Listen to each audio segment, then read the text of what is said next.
न करो किसी से नफरत, नफरत आग लगा देती है।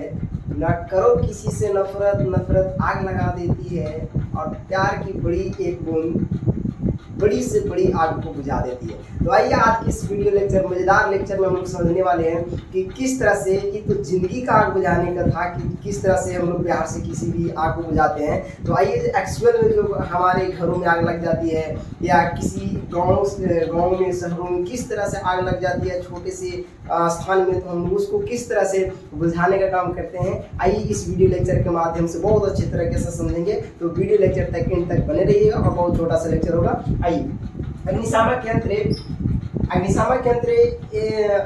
यंत्र होता है जो आग बुझाने का काम आता है। आप लोग देखे भी होंगे कहीं कहीं पे बहुत सारे बड़े बड़े होटलों में इस तरह का आपको एक लाल डब्बा मिलेगा और उसको साइड में लटकाया हुआ रहता है जो, और उसी तरह से पेट्रोल पंप के पास आप देखिएगा बहुत सारी जगहों पे आपको इस तरह की चीजें मिलेगी जहां आग लगने की अपार संभावनाएं होती है।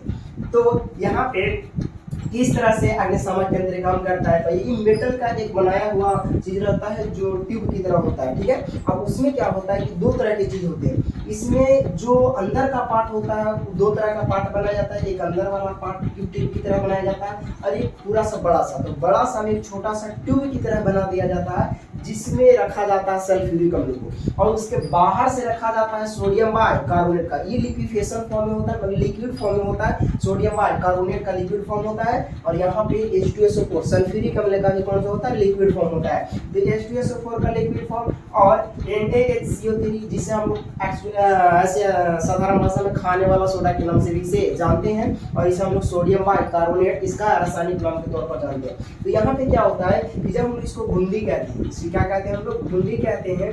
और जब हम लोग करते क्या है कि जब घुंडी को दबाते हैं, जब हम लोग क्या करते हैं तो देखते हैं कि आग लगा हुआ, तो आग लगे हुए जगहों पर हम लोग क्या करते हैं, ले जाते हैं उस घुंडी को दबाते हैं। जैसे घुंडी को दबाते हैं तो वहां पे क्या होता है कि क्योंकि ये सब जो होता है वो लिक्विड और गैस फॉर्म में बना हुआ रहता है, तो लिक्विड और ज्यादातर गैस फॉर्म में रहता है यहाँ पे। तो जैसे ही घुंडी को दबाते हैं तो गैसियस जो इसका फॉर्म है वो बाहर निकलता है। तो जैसे ही इसका गैसियस फॉर्म बाहर निकलता है तो गैसियस फॉर्म बाहर निकलने के साथ साथ यहाँ पे H2SO4 भी साथ साथ निकलता है, और ये यहाँ पे H2SO4 साथ साथ निकलता है। जैसे ही घुंडी को दबाया जाता है तैसे ही यहाँ से निकलना स्टार्ट कर देता है कौन, सोडियम बाइकार्बोनेट और H2SO4। और जैसे ही यहाँ पे सोडियम बाइकार्बोनेट और H2SO4 आपस में मिलते हैं यहाँ पे एक गैस का प्रतिपादन करते हैं जिसका नाम है कार्बन डाइऑक्साइड। और ऐसे ही हम लोग जानते हैं कि कार्बन डाइऑक्साइड जो गैस होते हैं वो आग को बुझाने के काम आते हैं। तो किस तरह से बनाते हैं उसको आइए हम लोग पहले समझते हैं कि किस तरह से बनाया जाता है। तो यहाँ पे NaHCO3 है, देखिए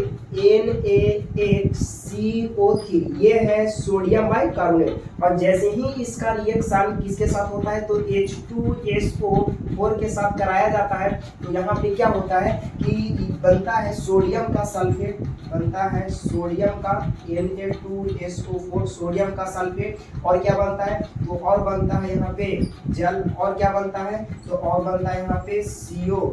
तो यहाँ पे इस तरह से बनता है CO2। तो जैसे ही घुंडी को दबाया जाता है वैसे ही क्या होता है कि सोडियम बाइकार्बोनेट जैसे ही निकलता है यहाँ से सल्फ्यूरिक अम्ल भी निकला और दोनों आपस से मिल गया, और मिलने के बाद यहाँ पे एक अम्ल है और यहाँ पे एक बाइकार्बोनेट है। धातु का बाइकार्बोनेट और अम्ल की अभिक्रिया होती है तो वहाँ पे क्या बनता है तो लवण, जल और कार्बन डाइऑक्साइड बनता है। और जब कार्बन डाइऑक्साइड बन ही गया तो वही कार्बन डाइऑक्साइड गैस के फॉर्म में निकलता है और इस जो आग जल रहा है उसको आसानी से क्या कर देता है तो बुझाने का काम करता है। हाँ, अगर ये बहुत बड़ा आग है तो इससे नहीं बुझेगा, बात समझ में आ रहा है। अगर बहुत बड़ी आग है, बहुत बड़ा क्षेत्र में आग है तो इसलिए छोटा सा अग्निशामक यंत्र से काम चलेगा नहीं, आपको फायर ब्रिगेड बुलाना पड़ेगा और तब उसको आपको काम हो जाएगा, ठीक है। तो यहाँ पे जो छोटा सा होता है छोटे से घरों में अगर आग लग गया इस प्रकार की आगों को बुझाने के लिए काम आता है, ठीक है। तो आज की इस वीडियो लेक्चर में आपको पूरी तरह से समझ में आएगा किस तरह से अग्निशामक यंत्र काम करता है।